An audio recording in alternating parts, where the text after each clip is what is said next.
नमस्कार। स्वागत है आपका अपने चैनल दिव्य में। मित्रों, आपने हाल के कुछ एक वर्षों में ज्योतिष के एक ऐसे विषय के ऊपर चर्चा करते हुए अक्सर लोगों को देखा सुना होगा, और वो है वास्तु। तो क्या ये वास्तु जो शब्द प्रचलन में है, ये अभी हाल ही में ये सामने आया है या इसका कोई पौराणिक आधार है, और इसके साथ साथ इसका कोई साइंटिफिक रीजन भी है, यानी कोई वैज्ञानिक आधार है? आज की चर्चा में हम इसी बात की पड़ताल करेंगे। वास्तु का वैज्ञानिक आधार भारत की सांस्कृतिक समृद्ध विरासत में वैदिक स्थापत्य का महत्वपूर्ण स्थान है, जो विज्ञान और इंजीनियरिंग का एक बहुत बड़ा समृद्ध भंडार है। वास्तु सिद्धांत दर्शाता है कि हमारे पूर्वजों ने अपने अनुभव के आधार पर गहन शोध के पश्चात इन सिद्धांतों को गढ़ा। वास्तु सिद्धांत में सूर्य की किरणों का विकिरण, पृथ्वी की गुरुत्वाकर्षण शक्ति और पंच तत्व यानी आकाश, वायु, अग्नि, जल और पृथ्वी, इनको ध्यान में रखा गया है। वास्तुशास्त्र आज का बनाया हुआ शास्त्र नहीं है। हमारे उपनिषदों में और शास्त्रों में भी इसका उल्लेख मिलता है। जहां तक कि आप महसूस करेंगे कि वाल्मीकि रामायण में भी इसका जिक्र आया है। जब भगवान राम ने वनवास के दौरान अपनी कुटिया बनाई थी, तब भी उन्होंने सबसे पहले वास्तु देवता का आह्वान किया था, पूजन किया था, और उसके बाद में वहां पर स्थान ग्रहण किया था। तो इस प्रकार जिस ईश्वर पर हम आश्रित हैं, जिनकी हम देन हैं, उन्होंने भी वास्तुशास्त्र को मान्यता दी है। भवन निर्माण को सुपरिभाषित ढंग से बनाने का नाम वास्तुशास्त्र है। यह विज्ञान हमें पंच मूल तत्व आकाश, पृथ्वी, जल, अग्नि एवं वायु, इन तत्वों से लाभ लेने में सहायक होता है। वास्तु का मतलब हमारे घर के अंदर संतुलन और सकारात्मक वातावरण पैदा करना है। इससे ब्रह्मांड की 10 दिशाओं में संतुलन स्थापित किया जा सकता है। ऊर्जा को गुरुत्वाकर्षण ऊर्जा, सौर ऊर्जा और वायु ऊर्जा के प्रभाव आदि के रूप में महसूस किया जाता है। ये हम लोग हर पल 24 घंटे इस चीज को महसूस करते हैं। लेकिन यदि ये सारी ऊर्जाएं घर के अनुकूल नहीं होती, तो वहां पर वास्तु दोष उत्पन्न हो जाता है। यदि हम घर के वातावरण की सारी ऊर्जाओं में वास्तु द्वारा समन्वय करते हैं, तो वहां सकारात्मक वातावरण पैदा हो जाता है और हम आगे की ओर बढ़ने लगते हैं, यानी उन्नति करने लगते हैं। घर में स्थायित्व आ जाता है। इसके बाद आता है वास्तु पुरुष। तो वास्तु पुरुष की उत्पत्ति कैसे हुई, इसके पीछे क्या कारण रहे? वास्तुशास्त्र कहता है कि जब देवताओं और दैत्यों में भीषण युद्ध हुआ, तब भगवान शिव ने इस दौरान अंधकासुर नामक दैत्य का वध किया। उस समय पृथ्वी पर गिरी भगवान शिव के पसीने की एक बूंद से वास्तु पुरुष का जन्म हुआ। वास्तु पुरुष को भगवान शिव की ओर से यह वरदान मिला था कि जो भी व्यक्ति किसी भी निर्माण कार्य के आरंभ में वास्तु पुरुष का पूजन करेगा, उसे सफलता और आशीर्वाद प्राप्त होगा। इसलिए प्रत्येक व्यक्ति को किसी भी निर्माण कार्य को आरंभ करने से पहले वास्तु पुरुष की पूजा अवश्य करनी चाहिए। इसके बाद आता है कि जो ये ब्रह्मांडीय ऊर्जाएं हैं, इनका और हमारी शरीर का क्या संबंध है? सूक्ष्म ऊर्जाएं ऊर्जा चक्रों के माध्यम से, यानी हमारे पूरे शरीर में 7 ऊर्जा चक्र हैं, मूलाधार, स्वादिष्ठान, मणिपूरक, अनाहत, विशुद्धि, आज्ञा और सहस्त्रार। ये 7 चक्र हैं। तो इन चक्रों के माध्यम से मानव शरीर में ऊर्जा का वितरण होता है, जो सूक्ष्म ऊर्जाएं हमारी को ब्रह्मांड से प्राप्त होती हैं।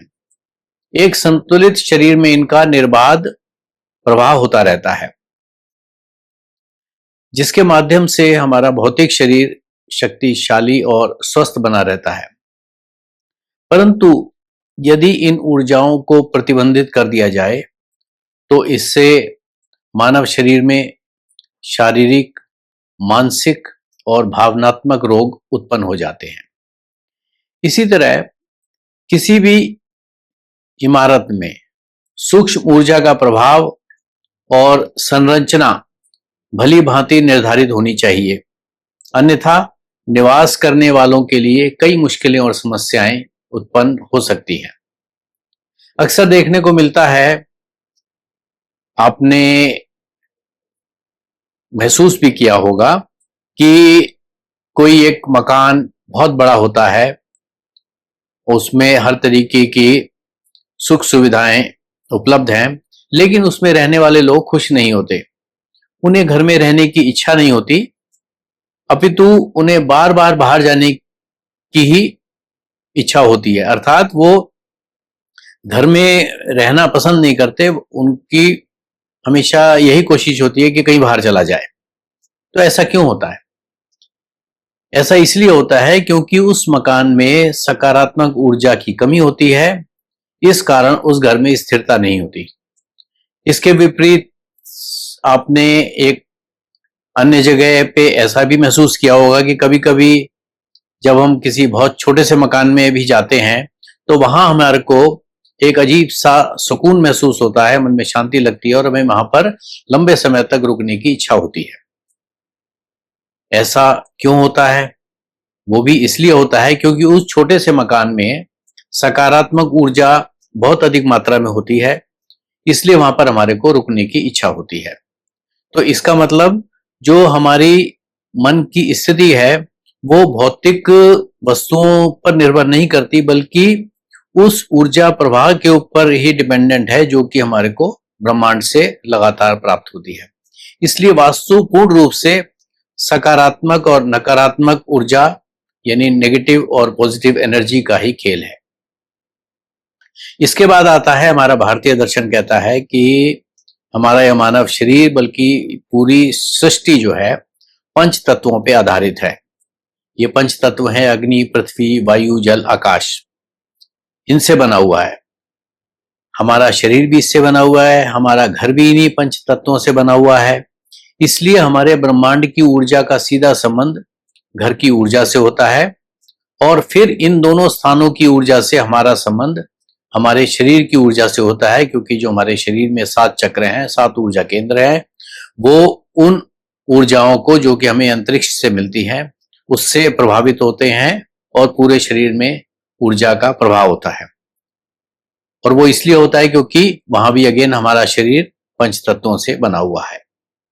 इस प्रकार पूरा ब्रह्मांड पंच तत्वों के अधीन है और अंत में हम मृत्यु के पश्चात इन्हीं पंच तत्वों में विलीन हो जाते हैं, मिल जाते हैं और यह ज्ञात होता है कि ब्रह्मांड की ऊर्जा का वास्तु ऊर्जा से संबंध है।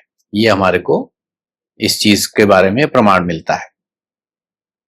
अब वास्तु शास्त्र में दिशाओं का बहुत महत्व है और उनका उपयोग भी उसी के अनुरूप बताया गया है।